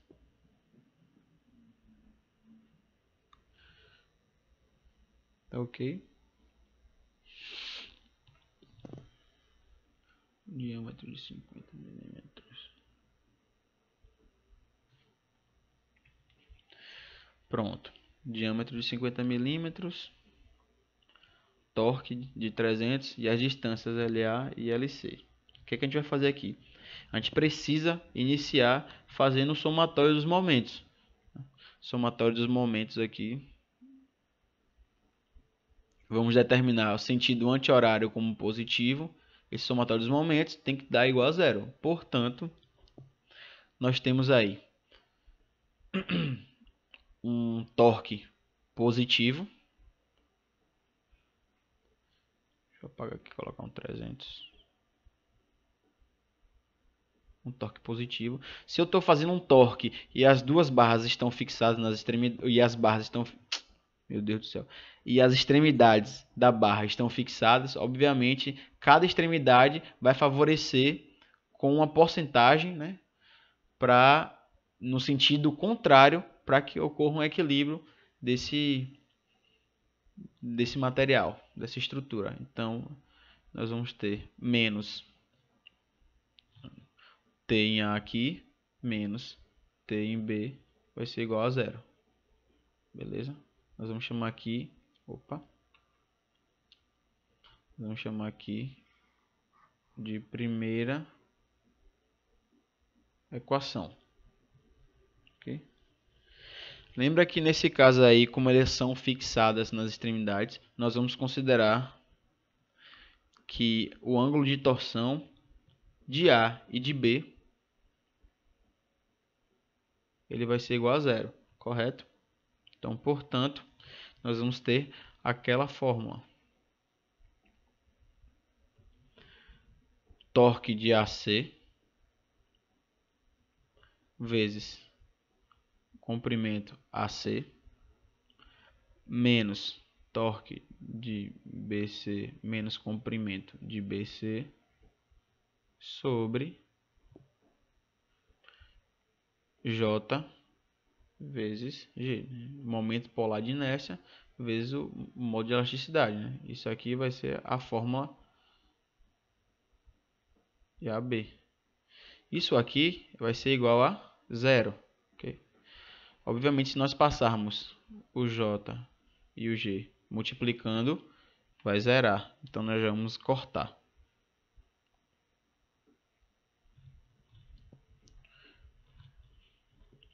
Vai sobrar somente TAC vezes LAC menos torque de BC vezes o comprimento BC igual a zero. Como eu falei, nós temos duas equações. Desculpa, uma equação para duas incógnitas. Então a gente vai isolar uma das incógnitas aqui. Nós temos o comprimento de AC e nós temos o comprimento de BC. Então, vamos substituir torque de AC vezes 0,4 menos torque de BC vezes o comprimento vai ser 0,8 igual a zero. Vamos isolar aqui o TAC. TAC vai ser igual a passar para lá positivo, então vai ser TBC vezes 0,8 sobre 0,4. Portanto, né, TAC vai ser igual a 0,8 por 0,4 dá 2. Vai ser 2 TBC. Pronto, nós conseguimos fazer aí e isolar apenas o TAC. O que é que a gente vai fazer? A gente vai substituir na Fórmula 1. Né? Logicamente que esse esse torque que eu coloquei em A é o torque de A em C, né? Nesse segmento AC ali, ok? Então é a mesma coisa, o TA vai ser igual ao TAC e o torque em B vai ser o torque em TBC. Então tá, o que a gente vai fazer? Substituir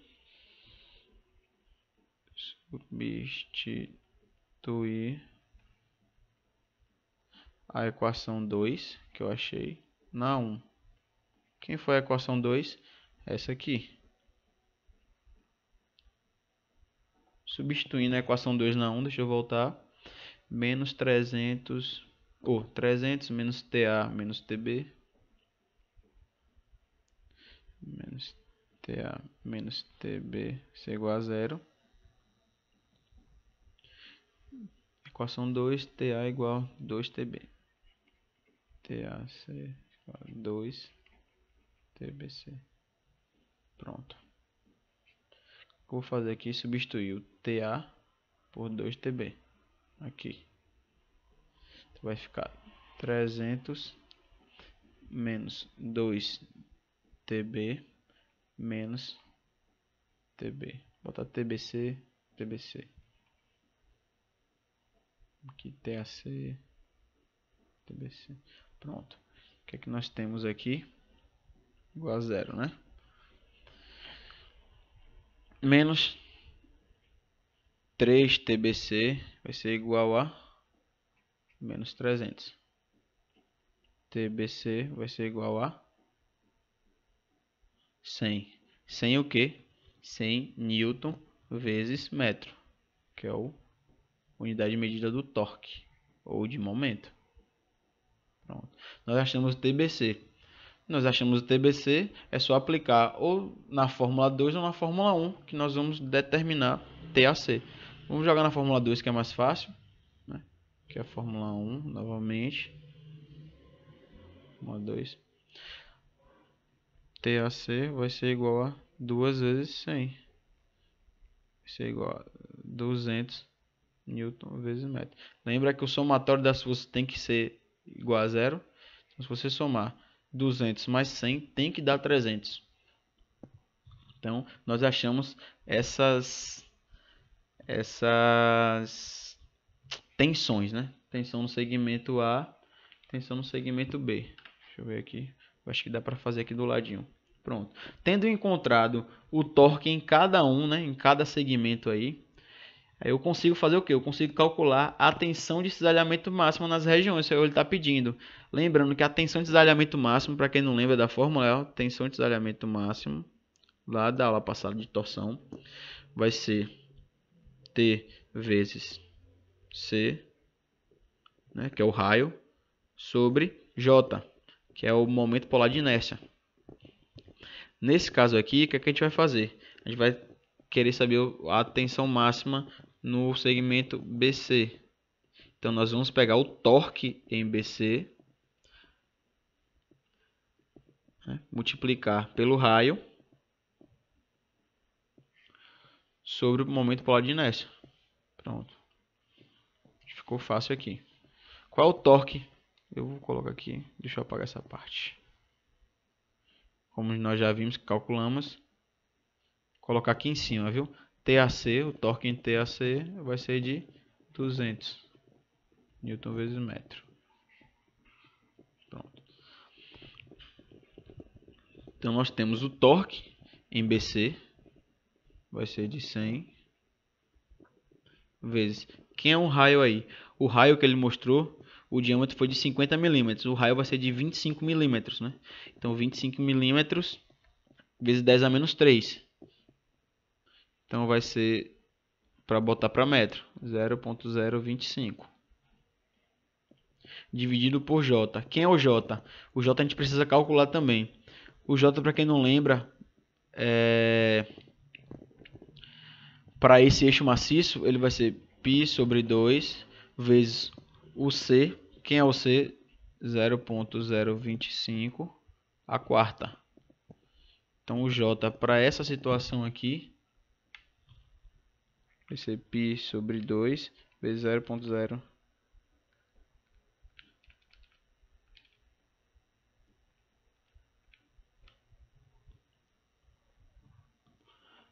vai dar 6,14 basicamente, vezes 10 elevado a menos 7. Quem não lembra aqui também, a unidade de medida é metros a quarta. Tá ok? Então a gente vai utilizar 6,14 vezes 10 elevado a menos 7. Aqui. E aqui nós vamos encontrar uma tensão de cisalhamento máxima para esse segmento BC de 4 vezes 0,7 megapascal. Tensão de cisalhamento para essa situação. O mesmo acontece com a tensão de cisalhamento no segmento AC. O que vai acontecer aqui? A gente sabe que o J vai ser igual, o diâmetro ali, né? O raio vai ser igual, o que vai mudar é apenas o torque. E perceba que o torque do BC foi a metade do torque em AC. Então isso já vai acarretar que o valor vai ser o dobro. Se eu não bater certo, é porque tem alguma coisa errada no cálculo de bater na calculadora. Então você já faz essas analogias para não ter nenhum resultado errado. Vezes o raio sobre J. Então nós vamos ter aqui 200 vezes 0,025 sobre 6,14 vezes 10 a menos 7. Então aqui tem que dar o dobro. Perceba que o torque foi o dobro, obviamente vai ser proporcional, aí vai ser o dobro também. Tensão de AC seria aproximadamente 8,15 aqui, megapascal.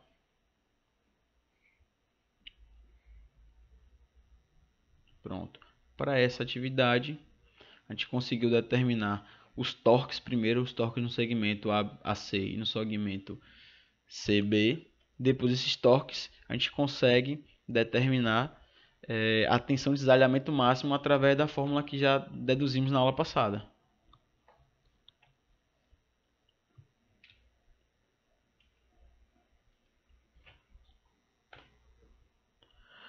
Outro exercício também mais tranquilo e rápido é para a gente conseguir determinar a angulação, né? A angulação que foi distorcido esse material, esse eixo metálico aí. Então o eixo também com aço A36, ele é composto pelos tubos AB e CD e uma seção maciça BC. Deixa eu verificar só um. Tá tranquilo.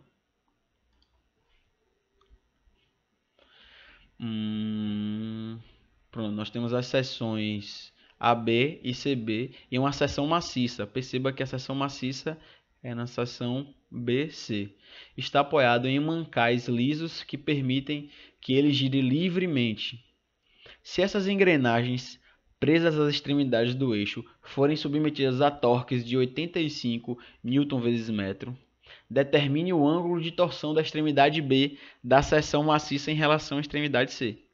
Os tubos têm diâmetro externo de 30 mm. Professor. Oi? A voz do senhor sumiu aqui. Agora apareceu, mas tinha sumido. Agora voltou, né? Deve ter sido uma caída aqui da internet. Ou apenas tá tendo muita dificuldade com o Teams, né? Com essa ferramenta Teams, tá todo mundo reclamando bastante com a conexão e tal. E tem alguns colegas que estão precisando desenvolver alguns trabalhos, né? E também de aula e tal com o Teams. E acho que é sobrecarga, tá todo mundo utilizando e tal. Pode ser. Mas vamos nessa. Então ele está pedindo para a gente determinar o ângulo de torção da extremidade B da seção maciça em relação à extremidade C. Os tubos têm diâmetro externo de 30 mm, diâmetro interno de 20 mm. A seção maciça tem diâmetro de 40 mm. Tá ok? Então o que a gente tem de dados aqui? Nós temos o torque, 85 newton vezes metro. Tá ok? 85 newton vezes metro. Nós temos aí essas distâncias.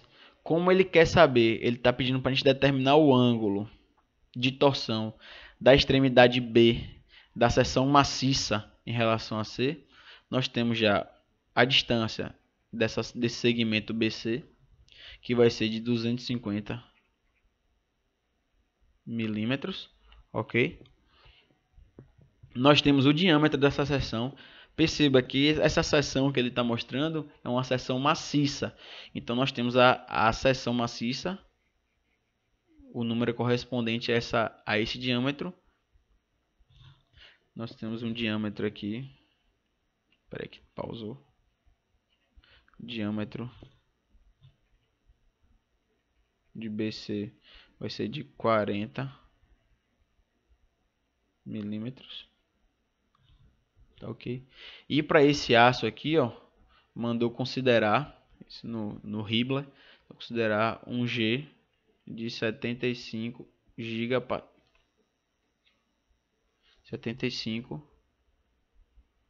gigapascal. Tá ok? E tá pedindo para a gente determinar o ângulo nesse segmento BC. Então o que é que a gente vai fazer? Deixa eu passar para o outro lado aqui.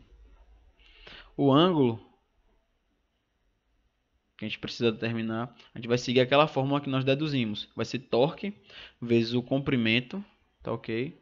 Sobre momento polar de inércia vezes o módulo de elasticidade para o cisalhamento, ou a rigidez do material.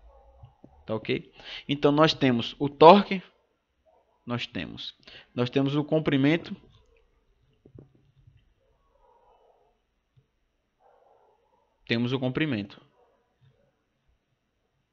nós temos o J, não, nós temos que achar, nós temos o G aqui.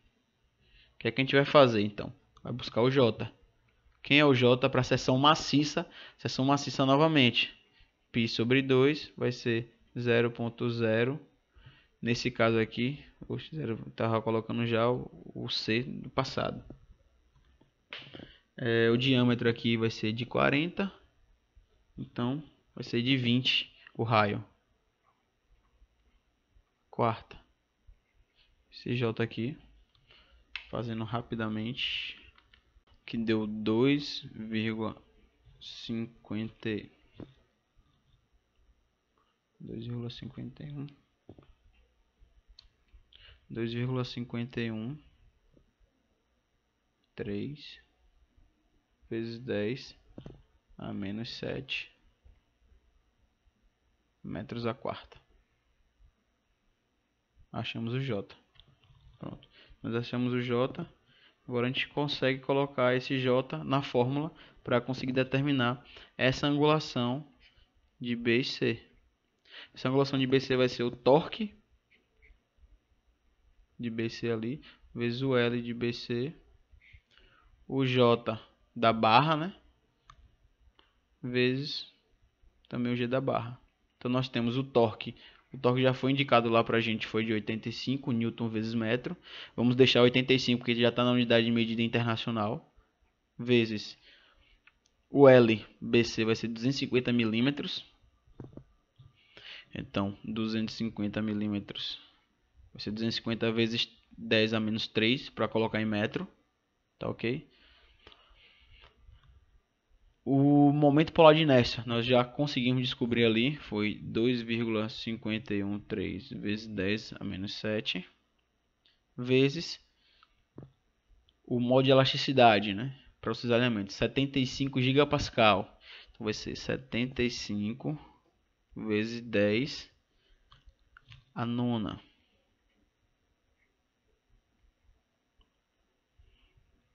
Essa angulação aqui vai dar 0,00113. E a unidade de medida aqui, como eu falei no início, deformação e ângulo de torção, eles têm que ser expressos em radiano. Ok? Tem que ser expressos em radiano. Então aqui 0,00103 rad. ok?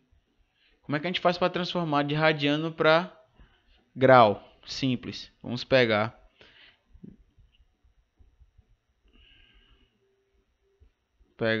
BC. Já pegar esse valor que nós encontramos em radiano, multiplicar por 180 e dividir por π.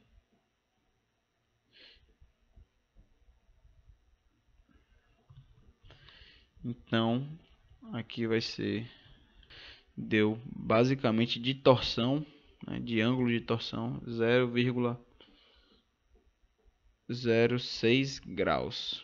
Muito pouco, né? Torceu muito pouco.